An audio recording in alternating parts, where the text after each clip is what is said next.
Mereka takut jika Jiang Yulian bunuh diri, mereka tidak mendapat apa-apa. Biarpun aku mati, aku tidak akan membiarkanmu sukses. Biarpun aku menjadi hantu, aku akan mengingatmu dan tidak akan membiarkanmu pergi. Mata Jiang Yulian membelalak dan dia berkata dengan kejam. Hahaha, sebagai biksu, kamu masih mengatakan hal seperti itu. Apa menurutmu kami akan membiarkanmu menjadi hantu? Saat kami sudah selesai merasa nyaman, kami akan membunuhmu sepenuhnya dan kamu bahkan tidak akan dianggap hantu. Seorang murid sekte tulang darah tertawa terbahak-bahak dan kemudian bergegas menuju Jiang Yulian. Berhenti. Raungan tiba-tiba, seperti guntur di langit cerah, bergema di seluruh sekte jiwa iblis. Di Chongjing dan banyak murid dari sekte darah dan tulang semuanya melihat ke atas dan melihat sebuah pesawat mendekat dengan cepat. Melihat pesawat itu, wajah di Chongjing langsung berubah menjadi jelek.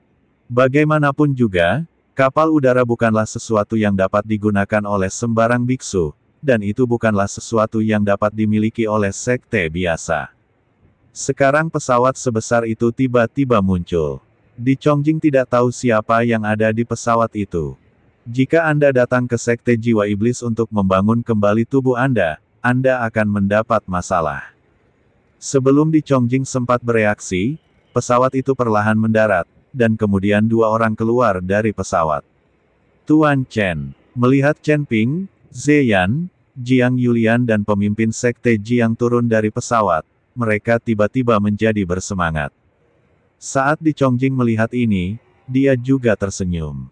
Dia awalnya mengira akan ada banyak orang di pesawat itu, tetapi dia tidak menyangka hanya akan ada dua orang, dan mereka hanya berada di alam kesengsaraan, dan level tertinggi tidak akan berada di tingkat ketujuh kesengsaraan. Dunia. Biksu kecil seperti ini tidak membutuhkan di Chongjing untuk mengambil tindakan, anak buahnya sendiri dapat mengatasinya. Chen Ping menghampiri Zeyan dan menarik Zeyan ke atas. Apakah kamu baik-baik saja? Tidak apa-apa, hanya saja orang-orang dari sekte darah dan tulang ini ingin menajiskan Yulian. Tuan Chen harus membantuku. Orang-orang dari sekte darah dan tulang. Chen Ping sangat senang, lalu dia melihat ke arah di Chongjing dan yang lainnya dari sekte darah dan tulang. Kata Zeyan. Apakah kamu benar-benar dari sekte darah dan tulang? Chen Ping bertanya. Ya, kami dari sekte darah dan tulang.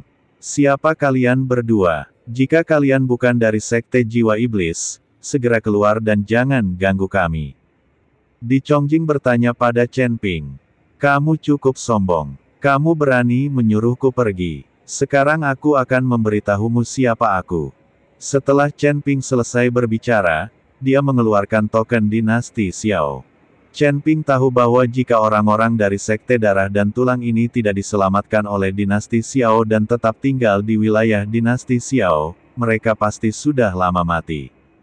Oleh karena itu, orang-orang seperti sekte darah dan tulang harus berterima kasih kepada dinasti Xiao. Ketika di Chongjing melihat token di tangan Chen Ping, dia terkejut, dan dia dengan cepat menjadi hormat dan berkata, ternyata dia berasal dari dinasti Xiao. Saya bertanya-tanya, rekan Tao, mengapa Anda datang ke sekte jiwa iblis? Itu dari dinasti Xiao. Apakah ada yang ingin membentuk kembali tubuhnya? Di Chongjing menganggap Chen Ping sebagai anggota dinasti Xiao. Bagaimanapun, orang yang bisa mendapatkan token Kaisar Xiao pasti bukan orang biasa. Saya tidak datang ke sekte jiwa iblis untuk membangun kembali tubuh saya. Saya hanya lewat untuk menemui teman-teman saya. Chen Ping berkata dengan tenang. Mendengar ini, wajah di Chongjing menjadi sedikit muram dan tidak yakin. Zeyan dan yang lainnya bingung. Mereka tidak mengerti sudah berapa lama sebelum Chen Ping menjadi anggota dinasti Xiao, dan menilai dari cara dia memegang token itu, dia mungkin memiliki status tinggi di dinasti Xiao. Mereka semua tahu tentang dinasti Xiao, yang merupakan kekuatan terbesar di wilayah barat. Bahkan di dunia surga dan manusia, dinasti Xiao adalah salah satu yang terbaik. Jika tidak, Master Sekte Jiang dan yang lainnya tidak akan berani mengejar Sekte Tulang Darah ketika mereka melarikan diri ke wilayah dinasti Xiao.